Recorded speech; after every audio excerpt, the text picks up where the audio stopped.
te présenter 5 jeux de société que j'emmène systématiquement quand je vais en soirée et que je sais qu'il y a des enfants.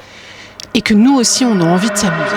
Et le premier jeu que je te présente, c'est un classique revisité pour les enfants, TTMC Salmôme. Ce qui est malin dans cette petite boîte, c'est que tu vas pouvoir jouer avec ta grosse boîte, avec tes questions d'adultes, en plus des questions enfants. La piste s'adapte avec un système d'échelle à coller sur ton plateau. Donc, tu peux te faire battre par ton enfant, par ton groupe d'enfants. Il a des questions plus faciles. Le deuxième jeu que je vais te présenter, c'est un jeu qui a immédiatement mis l'ambiance autour de la table et qui a mis nos muscles à rude épreuve aussi. Pom Pom Crunch.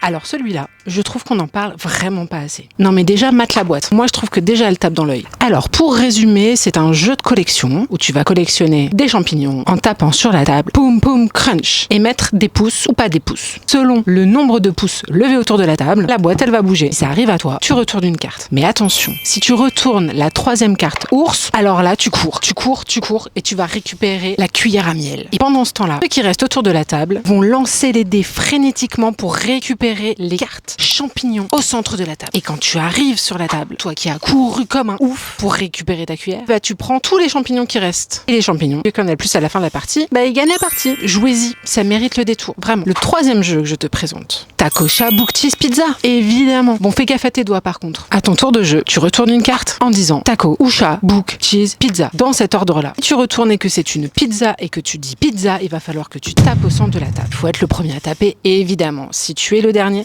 tu récupères toutes les cartes. Et à la fin de la partie, c'est celui qui a le moins de cartes qui gagne. C'est classique, mais ça marche très très bien. Et en plus, on peut jouer jusqu'à 8. Allez hop, une petite partie.